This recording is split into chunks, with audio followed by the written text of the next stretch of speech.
que están relacionados con la política también y las estrategias políticas de nuestro país en torno a todo lo que está sucediendo. ¿Con quién vamos a conversar de eso? Con nuestro cientista político, el doctor en Ciencias Políticas, Cristian Zamorano, que ya está conectado con nosotros. Bienvenido, Cristian. ¿Cómo están? Un gusto saludarlo. Igual. Bien. Oye, estás ahí enfermito de la garganta. Tomadito la garganta, ¿no? Tomadito de la garganta. Ya salí, ya terminé con el resfrío. Qué bueno, qué bueno. La alergia ahora, la alergia. Sí. La alergia. Hoy estamos todos igual, Estamos en realidad. todos Sí, igual, Estamos todos hablando así. no un caso específico. ¿Cómo estás, Cristian? Bien, acá. Un poco, sí, con alergia o algo así. Y acostumbrándome al nuevo hogar porque nos mudamos. Por eso ya no al mismo Mira. fondo de pantalla. Ah, ya, muy bien. Mira. Bueno, abordamos temas importantes contigo también, lo habíamos conversado en un principio de esta actualización. Hablemos sobre el viaje de Boric al norte, que, bueno, de alguna manera fue funado prácticamente en un restaurante, tuvo que retirarse. Sí. O sea, está bien complicada la situación, ¿no? Sí, mira, esa metodología de funar a políticos, no sé si se fijaron, se está reproduciendo en varias oportunidades. Sí. Sí. Recuerden, le sucedió eso al presidente de la UDI, Macaya, que fue funado por el Pancho Malo, que es un ex jefe de barra de Colo-Colo que hoy en día se ubica en la extrema derecha, bueno, que era del comando del rechazo. El comando de la sociedad civil del rechazo. Bueno, esto de la funa en Chile, en todo caso, viene desde hace ya décadas.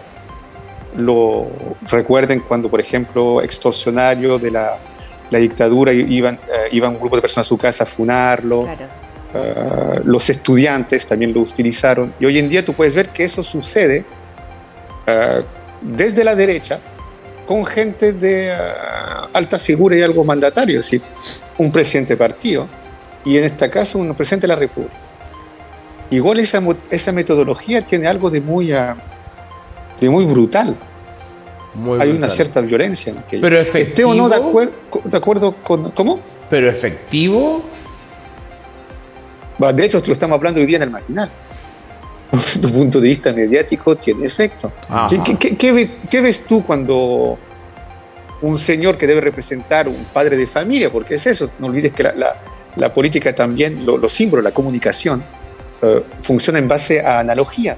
Cuando yo veo esas imágenes justamente que están en pantalla, ¿qué veo por un lado? Veo una clase trabajadora, y acá no hay ningún clasismo, así te lo digo como de un punto de vista sociológico. ¿Qué veo? A un joven presidente, porque lo reconozco, con un tipo que representa a la clase trabajadora. ¿Y qué hace el tipo de la clase trabajadora? Increpa al presidente de la República. ¿Por qué? Acerca del tema de la violencia que él hubiese respaldado cuando era diputado. Yo creo que el resultado de un punto de vista comunicacional es demostrarme una falta de representatividad por parte del primer mandatario de una cierta clase social chilena bastante extensa. Ajá. Y por otro lado, una debilidad en su autoridad. A ningún momento la investidura del cargo, es decir, lo que representa el cargo de presidente de la República, calmó al señor que representa la clase trabajadora. Eso sí lo miro fríamente, de un punto de... Sí, dígame. Sí, no, y a tu juicio, ¿cuál debiera haber sido la estrategia o la acción del presidente en ese minuto? Yo creo que en primer lugar, yo culparía en primer lugar a su equipo. Yo lo digo siempre. Claro. Siempre. Sí. Ya. La famosa avanzada presidencial. Y lo lamentable es que parece que se repiten los eventos y no están aprendiendo. Recuerden Isquia Siches cuando fue al sur por el primer viaje que hizo como primera ministra. Sí. ¿Qué pasó? Dispararon, escándalo y todo. Y tú dices, pero ¿cómo le va a pasar esto a una ministra?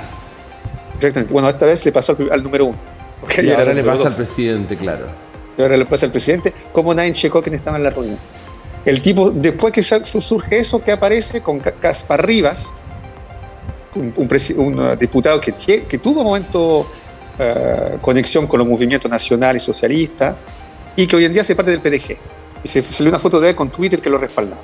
Entonces nadie chequeó los nombres. Yo sé que son un poquito CNIistas y KGB, pero bueno, en la política es eso también, información. Información es poder y tienes que proteger al número uno. ¿Cómo nadie chequeó los miembros de la reunión? Tenían que anticipar ese tipo de acción. Ya, ¿Y por qué tienen que anticiparlo? Porque hay activismo de esa forma que se está implementando en Chile. sí. Y no será, Cristian, porque ya yo entiendo, claro, y es lógico que este equipo de avanzada tenga todo el resguardo necesario, y es lo que vemos en distintas oportunidades, no solamente con el presidente, sino con personajes quizás de menos rango, jerarquía, por llamarlo de alguna forma. Sin embargo, ¿no será también una estrategia política el hecho de decir nosotros llegamos nomás, somos abiertos al pueblo, somos abiertos a lo que suceda y nos arriesgamos a eso y que sea parte de la estrategia? Déjame Cristian, complementar lo que dice la Caro. Claro, y justamente aparecer no como un presidente o un artista normal, claro, en que vas lleno de guardias y de gente protegiéndote, sino que aparecer cercano y que finalmente no sé si le termina jugando en contra. Mira, ahí sería otra tesis. Yo pasé una tesis, ahora pasemos a la antítesis. Yo concuerdo contigo, yo concuerdo. Tomemos su punto de vista. Yo soy cercano, yo fui a Arica, yo presidente, y dormí en un hostal, porque yo soy cercano del pueblo. Entonces yo voy a cualquier reunión y me puedo enfrentar con este tipo de actitud. Ok, yo hago lo mismo, hago el paralelo con lo que sucedió una vez, recuerden, cerca del Congreso, donde lo increparon a Boric, cuando era Gabriel Boric, cuando era diputado. ¿Se acuerdan? Le tiraron esta cerveza claro, en su gorra. Sí. Ya. Lo que en sí, cuando uno sufre, ahí es absolutamente subjetivo lo que voy a decir, pero cuando uno sufre ese tipo de agresión sin responder, cuando tiende la otra mejilla, tiene casi algo de crístico, ¿me entiendes? Es nuestra cultura judeocristiana, tiene algo absolutamente casi de sacrificio. No responder a la violencia con violencia es algo que está en nosotros, que nos reenvía inconscientemente a aquello. Yo hubiese pasado eso, no sé si hubiese tenido la fuerza de no responder violentamente. Pero eso es cuando él era diputado. Si tú operas el mismo modus operandi, el mismo eje comunicacional que tú estás subrayando, Carolina y Karin, una vez presidente, yo diría, atención, no es lo mismo. Cuando tú eres diputado está bien, ya, que juegues al que soporta, eso está bien. Pero presidente de la República, yo soy acá el que mando al país. Entonces, tú tienes que respetarme, sí o sí, hayas votado o no por mí. Y si quieres incriminarme cosas, no es la manera. Y en la parada que tuvo, tampoco me pareció de un presidente de la República. Físicamente habló mal su cuerpo. No estuvo bien. Si quiso parar y después tuvo que irse. Entonces, para mí fue perdedor sobre todos los planos en ese sentido. Entonces, si el eje comunicacional es ese y quiso asumir una confrontación durante ese eje comunicacional de que yo puedo enfrentarme al pueblo, el que tuvo esa idea, también hay que escribir un informe y decirle, no fue muy buena tu idea. Y yo creo que hay que cambiar. Y me da la impresión que eso pasa con el gobierno. Siguen con los mismos trucos que cuando ellos eran diputados, dirigentes estudiantiles. Y hoy en día, lo que reitero, y por eso el término importante es investidura, hoy en día tú eres parte del Ejecutivo y eres el número uno del Ejecutivo. Y hay cosas que no pueden pasar, como esto. Cristian, bueno, hagamos una comparativa cuando recién salió electo el presidente Boric. ¿Recuerdan ustedes que se bajaba del vehículo o antes de subirse al vehículo se acercaba a la gente, abrazos, fotos, cariño, vamos, suerte, éxito? Eso fue hace muy poco. Fue en marzo. Hacemos así nomás con la cabeza y no damos cuenta fue en marzo, abril fue. que duró ese romance. Hoy nos encontramos con un presidente, primero desprotegido de su propio equipo, que lo expone a que cualquier persona pueda encararlo de la manera que más te plazca. Claro. O sea, llegar frente a frente y decir, oye, no me parece esto, desprotegido absolutamente. ¿Qué pasó aquí? ¿Qué pasó desde ese día hasta hoy? Todo este accionar del gobierno ha sido tan malo que la gente se da el permiso, ¿no?, de poder enfrentar o encarar al presidente de la República de esta manera. Y lo más triste, yo pienso, es que cómo reacciona, digamos, que tiene que retirarse. Mira, hay dos cosas, hay dos preguntas en la misma. La primera es, tú haces referencia, Giancarlo, a lo que es el cambio súbito o muy rápido de actitud, de apreciación del presidente con la misma gente. Exacto. En el mismo país. Exacto. Hay un autor ahí que tengo el libro, se llama Bowman, y habla de, él inventó el concepto que deben leerlo de vez en cuando en columna, que se llama la sociedad líquida. Sí. Indica que indica que la sociedad en la cual nosotros vivimos son líquidas. ¿Por qué son líquidas? Porque en realidad todo lo referente, todo lo que garantiza un cierto orden, hoy en día, en las instituciones, que sean públicas como otras, como la iglesia, cosas así, hoy en día tienen mucho menos influencia en mantener la estabilidad y el marco en el cual se desempeñan las actividades humanas. Entonces, una sociedad que se mueve mucho más fácilmente, sabiendo que eso controla mucho menos.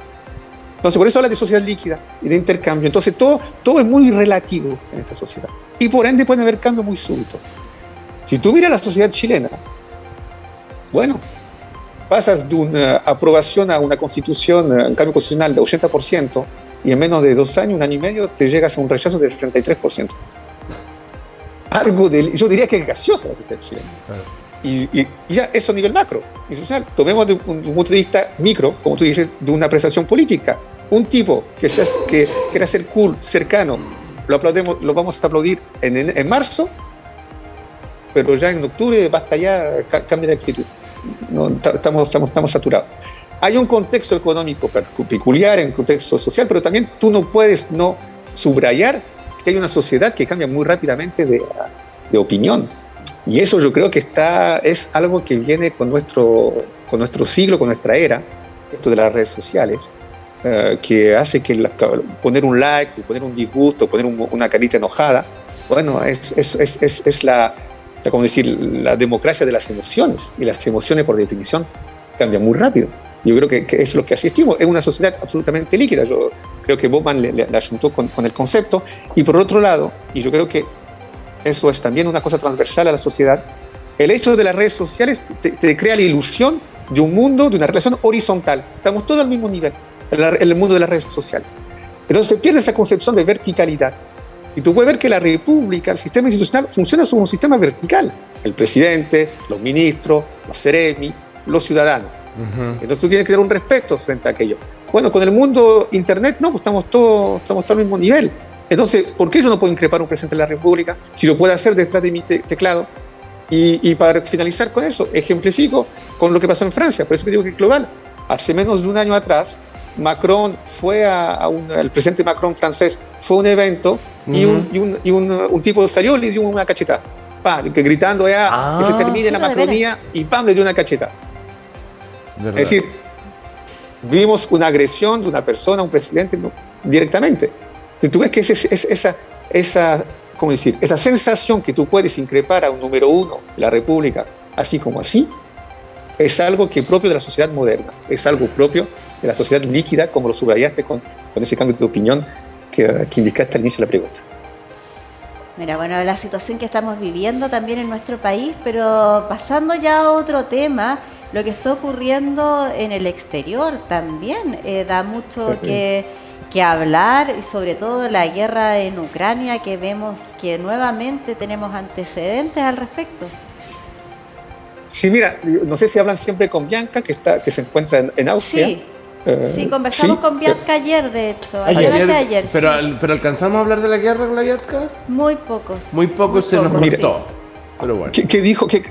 ¿Hablaron de qué? ¿Del alza del precio del gas? No, habló de los misiles y esta como reactivación que ha habido en la última semana de la guerra en Ucrania. Mira, digamos que la guerra en Ucrania no va a parar y se está intensificando. Lo cosa que hablemos de las consecuencias, porque por ejemplo ayer fue noticia nacional que Chile no iba a conocer con otro, el único país con otro que va a conocer recesión en 2023. Así es. Económicamente el panorama que vamos a conocer. Sí. Bueno, también que comparado a otro país también estamos más alto, pero va a haber menos actividad económica, se supone.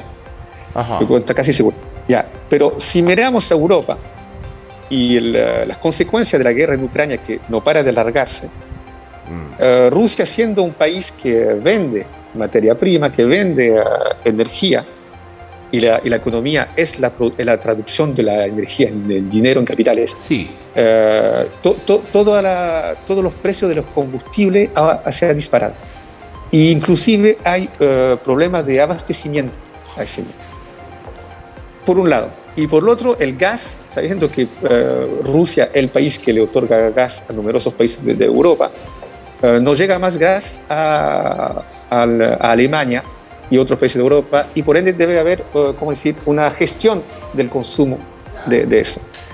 Y empieza el invierno, que va a empezar ahora, otoño, y va a durar hasta verdad marzo, que llegue el final de febrero. invierno ahí. Sí. Es decir, lo que se prepara para Europa es un estado a lo menos de crisis social y de crisis económica. En todo caso, van a haber mucha tensión social. ¿Por qué? Porque la gente no va a tener frío en su casa, Claro. y numerosas actividades van a ser complicadas por el hecho que no llega combustible como antes.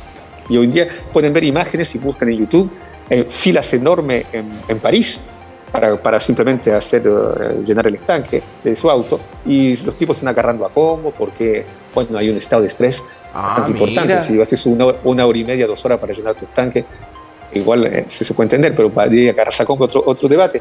Lo que quiero decir acá es eso va a aumentar sin duda si se sigue agudizando la guerra en Ucrania. Entonces, Europa, de aquí al próximo año, va a estar en una situación igual difícil, tensionada. Entonces, por eso cuando se dice que Chile está mal, nosotros desde un punto de vista energético, si bien el precio de la benzina se disparó, porque está alucinante el precio de la benzina acá en Chile, Sí, absolutamente. no existe ese problema de abastecimiento. Claro. Y tampoco vamos a tener problemas de energía. Oye, Cristian, pero mira, no todo esto que problema. nos cuentas de Europa, que bueno, en el fondo lo sabemos, sino que contigo lo vamos un poco analizando. Mira, justo lo ponen en el GC. ¿Qué podemos esperar? Eso te iba a preguntar. ¿Qué podemos esperar? Porque finalmente, ¿qué va a significar esto? Una crisis, nos estás contando lo que pasa tal vez en Francia y todo lo demás, pero esto podría ralentizar economía, frenar turismo, ¿qué? No, eso económicamente va a tener una consecuencia por Europa. Yo creo que la Unión Europea, el euro, si tú miras la moneda internacional, el dólar ya se estabilizó. Ya no se está disparando y no está perdiendo tanto valor. En cambio, en el Chile. euro está en una situación... Sí, en Chile en general. Estados Unidos logró frenar su inflación y a mantenerse económicamente. Es Europa que está mal. Europa está conociendo tasas de inflación que no están acostumbrados a conocer, que están en torno al 10%. Oficialmente dicen que están entre 7 y 8, pero los hechos, como te dije, cuando yo estuve a inicio de año, te dije, estoy encontrando todo está súper caro. Esto por un lado. Yo creo que van a estar en una situación económica difícil. ¿Cuál es la consecuencia? Muchas, porque políticamente van a haber cambios y siempre en tiempos de crisis siempre suben los extremos y ya están subiendo en Europa. Y otros problemas que van de la mano. A nivel político también. Sí, se va a tensionar. De un punto de vista geopolítico, y acá para involucrar a Chile en este esquema, para mí lo que viene ahora es la búsqueda, va a haber un cambio energético. Porque el petróleo ya tiene su final, de algún modo, pero van a buscar hasta la última gota antes que terminar. Pero todo se mueve en torno a esta preocupación energética. Y en este caso, Chile, con el hidrógeno verde, con numerosas otras fuentes de energía, porque Chile puede producir 75 veces más de electricidad que el mismo país consume. Yo creo que el litio también, que también es una cosa para el futuro, todos los ojos del país se van a fijar acá. Y yo creo que acá va a ser una plaza donde se van a enfrentar varias potencias por lo que concierne todo lo energético. Yo creo que ya están los chinos acá, siempre estuvo los países anglosajones, Francia haciéndose la lesa, también está metida en la región de Antofagasta. Entonces yo creo que Chile va a cobrar valor de un punto de vista bursátil, mercantil. La pregunta es si tenemos un gobierno que va a ser capaz de poder administrar aquello. A eso quería llegar, Cristian, yo también, si estamos preparados efectivamente en términos de tratados, en términos de gobierno y en términos de estrategias políticas internas como para sobrellevar el escenario mundial llevándolo acá a nuestro país. ¿Tú decís, Carito, como para convertirnos en un Dubái en un tiempo más con las energías renovables? Sí. ¿O te refieres a este minuto? Me refiero a qué tan preparados estamos para mediano o corto plazo también, porque esto es algo que va avanzando rápido. Claro. Ahora, yo veo más en términos, quizás muy burda lo que voy a decir y la palabra, pero veo más términos de invasión que en términos de propio recurso, o sea, de gestión propia de los recursos. Mira, yo creo que, por ejemplo, Antofagasta, si tú tomas la cifra de dinero que produce la región Antofagasta, comparado a su infraestructura, además con la actividad portuaria, hay un déficit que es absolutamente alucinante. Como dice Karim, acá siempre decían que era la Dubái del norte. Claro. No, tú te vas a algunos barrios, se parece más a Bagdad que a Dubái. Claro. No, ¿A qué le corresponde haber traducido ese auge del cobre en algo más general para la población local? A la clase política. Y eso no ha sucedido. Es decir, inclusive simplemente de un punto de vista laboral, que existan los turnos 14 por 14, con toda la degradación social que eso implica en los hogares, en el hecho que la ciudad no se desarrolla porque viene mano de obra de afuera más calificada de la capital. Ningún político en Antofagasta ha dicho, ya sabes qué, eso no puede ser porque tiene que haber la actividad económica de traducirse por una implementación local un poquito mejor y mejorar el nivel de vida. Eso no ha sucedido. Entonces, en tu lógica, si retomo tu pregunta, Carolina, si eso no sucede con el cobre, ¿por qué sucederá con la energía renovable? Claro. Sabiendo que el potencial es aún mayor. Entonces, por ende, nos dice, el corpus político ha cambiado su percepción de aquello, y yo no creo. Yo creo que es como, pero tú me dices ya, pero los tratados internacionales no nos juegan en contra, y en vez que sea una relación de tú a tú, es más bien una relación de dominante a dominado.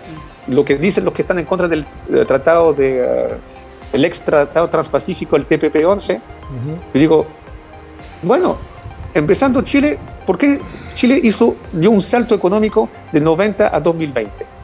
Por el hecho que se firmó tratado de libre comercio como loco. Es el país que tiene más tratado de libre comercio.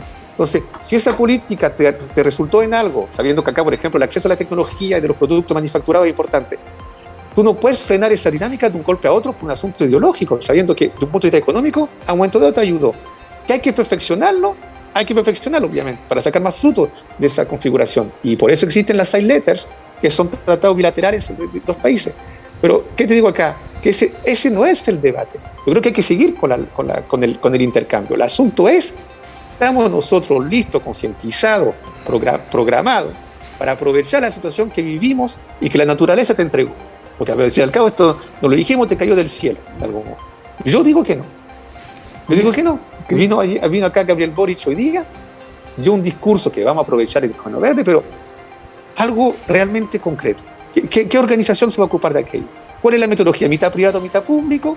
Tenemos una organización. Va a pasar lo que pasó con Codelco, con tipo con sueldo de 30 millones de pesos al mes, pero en realidad tú ves que Codelco no es una gran empresa a nivel de producción de cobre. Entonces, toda esa problemática, yo no veo que un cuerpo político quiera enfrentarse a aquello. Y si no se pasa eso, vamos a vivir quizás peor que lo que pasó con el cobre, porque hoy en día, en el mundo entero, todo se tensionó. Y el principio de democracia, de justicia, de igualdad, me da la impresión a veces lo que importa menos, o importa menos que los años 90, 2000, 2010. Cristian, voy a hacerte una pregunta, quizás que puede ser una pregunta que se haga mucha gente en sus casas, ¿no? Entendemos que la guerra, ¿cierto? Los países involucrados son los que más sufren, pero los coletazos son fuertes para nosotros también, ¿no? Sí. Como por ejemplo, el petróleo Brent, que es el que sirve para poder comparar los precios del petróleo en Chile, en el año va subido un 49,3%. La pregunta es la siguiente: si la guerra terminara hoy, ¿cuánto tiempo pasaría para poder volver, entre comillas y subrayado, a los valores normales, que siempre han sido altos, pero bueno, normales de la benzina como un producto que lamentablemente es básico para nuestro país, para la movilización y controla muchos precios, los alimentos, por el tema del traslado, etcétera? ¿Cuánto podríamos estar esperando nosotros pensando en que terminara hoy día la guerra, ¿no? Sabemos que eso no es así, que tenemos para rato, pero va a ser una... Yo creo que en su casa la gente se pregunta, ¿hasta cuándo vamos a estar así? Me deja claro que tienes un auto, Giancarlo, pero por tu preocupación. Pero mira, yo no soy economista, pero es una excelente pregunta, porque para responderte francamente, yo creo que nos vamos a regresar al estado de antes, a la situación de antes. Okay. Y me explico por qué, tratando de ser lo más claro posible. Tienes razón, todo parte, se disparó, ya se venía una pequeña alza, pero no tanto como lo que sucedió después de la guerra con Ucrania. Porque hay que saber que Rusia es el segundo, están los 5 primeros proveedores de petróleo en el mundo. De hecho, hacía parte de los grupos que justamente son productores de petróleo. ¿Qué sucedió? Y por eso te digo que no vamos a volver a la situación de antes. Y yo no soy economista, entonces que la gente no se ofusque, piensa que yo me equivoco. Pero es una cosa simple. Posteriormente a la Segunda Guerra Mundial, voy a regresar a 1945, hasta la guerra en Ucrania con Rusia, o de Rusia con Ucrania también. La moneda oficial, obligatoria para las transacciones de petróleo, era el dólar. ¿Qué pasó con la guerra cuando Rusia invadió Ucrania? ¿Qué dijeron los países occidentales y Estados Unidos? No compramos más su petróleo. Y usted no puede más utilizar el dólar. Y los rusos dijeron, ya, ok. Y se volvieron a utilizar su propia moneda. Es decir, es la primera vez desde la Segunda Guerra Mundial que el dólar ya no tenía más el monopolio de la transacción en términos de petróleo. Y eso es un cambio brutal, porque de hecho después Rusia empezó a vender a través de su moneda nacional petróleo a otros países y creaste otro conglomerado. India se puso a comprarle petróleo ruso, algunos países también hicieron transacción con él, Irán, y formarte otro bloque, lo reforzaste. Entonces, toda la problemática del petróleo cambió porque la dividiste. Y Estados Unidos se quedó con sus reservas, porque Estados Unidos, y tan así que Estados Unidos, como vio esa problemática incrementar, se acercó de nuevo a Venezuela y se volvió a hacer negocio con Venezuela. Entonces digo que ahora ya no es un panorama unificado en lo que es el comercio del petróleo, es un panorama absolutamente fragmentado. Y de hecho ya no hay más una moneda única que permite estabilizar todo aquello. Hoy en día se fragmentó y por eso no va a volver al estado de antes. Y por eso te digo que hoy en día toda la preocupación energética es fundamental en las conductas de países políticos, de la conducta política de países como China, Rusia y Estados Unidos. Bueno, siempre lo fue para Estados Unidos. Entonces, no vamos a volver al estado de antes. Y por eso Europa, ¿qué propone? Energía verde. Regresemos a la energía verde. Los autos, no más petróleo, eléctrico o hidrógeno verde. Eso sí, electricidad, Europa que está haciendo, está volviendo a lo nuclear, cosa que combatió durante 30 años. Porque no sé si recuerdan que dicen alto a lo nuclear, el nuclear contamina. Bueno, hoy en día, frente a la situación, están viendo cómo reactivar las centrales que antes no funcionaban. Entonces digo que la problemática es seria. Y en Chile, a ese nivel no estamos mal. En Chile en realidad está ahí sentado sobre un botín. ¿Qué va a pasar con aquello? Ahí está mi pregunta. Bueno, eso se va a transformar en un tema Oye, político está complicadísima y social. la realidad mundial, sí, ¿no? Con este tema. Oye, no, Cristian, otra guerra el planeta no la aguanta, ¿eh? No. Si se le ocurre a otros países ponerse a pelear, claro, no aguantamos. No, pero yo creo que las configuraciones bélicas han cambiado. Ya no es como antes. No va a haber una guerra mundial y todo eso. Incluso el conflicto bélico entre Rusia y Ucrania igual tiene ese aspecto novedoso, la utilización de los drones. Claro. Es una guerrilla, no se expande más allá de su frontera, está muy bien delimitada porque a la primera bomba que toca Europa, país, claro, un país de la Unión Europea, los mecanismos que se implementan pueden ser muy peligrosos. Entonces, claro, yo creo que no vamos hacia aquello, pero vamos sí a una confrontación económica y de empobrecer a países y debilitarlo para poder justamente implementar condiciones favorables más a un país que a otro. Yo creo que eso es lo que va a suceder. Y la respuesta a aquello para mí, uno, tener una capacidad militar igual, siempre sirve, y otro, de otro lado, formación, programa, claridad, objetivo, visión, trabajo, activismo. Es eso, y si hablamos todavía de la Constitución. Van a ser Por eso, acá en Chile, yo creo que nos estamos ahogando con el tema constitucional cuando yo veo que la realidad Exacto. está tomando otro camino. Y esto para mí es un tema que sería primordial. La moneda debería estar ya trabajando con eso ya de manera 24/24, es decir, porque por ahí está el ingreso futuro de Chile, ya en realidad. Exactamente. Fíjate, Cristian, sé que no es exactamente el tema, pero ayer de nuevo la gente de Chile Vamos dijo que por haber firmado el TPP-11 se iban a parar de nuevo las conversaciones de la nueva Constitución. El tema es que Chile Vamos claramente no va a permitir que dentro de poco tiempo saquemos Constitución nueva. No, por un lado, pero lo que dicen es que el Ejecutivo dice ya, ok, la Cámara lo aprobó, el TPP-11. Pero todo para que sea validado de algún modo, para que entre realmente en vigor ese texto, debe tener la firma del presidente. Claro. Entonces hay un espacio de poder donde él puede decir, no, yo espero. ¿Y qué dice Chile Vamos? No, pues usted tiene que firmarlo, o si no nosotros no seguimos con la discusión de la Constitución. Yo lo que digo, bueno, es opinión personal, no soy ni electo ni nada de aquello. Lo que yo digo es que la decisión constitucional, ya el plebiscito de salida te indicó, paremos un rato. Lo que hay que hablar ahora es cómo resolvemos todo aquello. Y me da la impresión que estamos toda la pelea chica, cuando el mundo entero se está moviendo y se está indicando otra cosa. Es decir, y eso por un lado, simplemente lo de la energía. La actividad portuaria, el COVID, se demostró que todavía es fundamental, es la más segura. Verifiquen ustedes mismos cuánto subió el precio de la actividad del transporte portuario. Y Chile es un país que tiene 4.000 kilómetros de costa y que tiene un sistema de gestión de los puertos anticuado como él solo. Ahí tienes problemática que hay que resolver. Y eso en la Constitución. Bueno, si los chilenos quisieron seguir con la Constitución, sigamos con la Constitución. Pero ahora hablemos de los problemas absolutamente pragmáticos y del potencial que además tenemos. Eso es lo más dramático. Es un tremendo tema y el potencial que acabas de mencionar, Cristian, es una bomba de tiempo también, porque no tomarla, no llevarla a cabo va a significar varios diferencias, tanto políticas como sociales, que pueden estallar de un minuto a otro. Siempre es interesante conversar y tratar estos temas contigo. Ha sido un gusto. Que estés bien, fue un gusto para mí. Que estés bien. Cristian, muchas gracias por este contacto. Un abrazo para ti. Un abrazo para ustedes. Gracias. Igual. Chao. Un abrazo, que tengas lindo día y también para toda la gente de Antofagasta.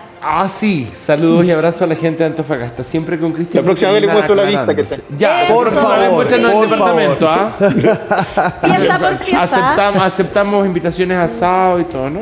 Sí, No hay problema. sí. Ahí nos ponemos de acuerdo. Te mandamos un gran abrazo. Muchas gracias. Que estés bien. Cuídense. Chao. Oye, temas interesantes que siempre es necesario conversarlo también con personas que se manejan al revés derecho con el tema. Es bueno salir de dudas también, intentar transparentarle a ustedes en sus casas lo que se está viviendo hoy en nuestro país y en el mundo, ¿no? Así es.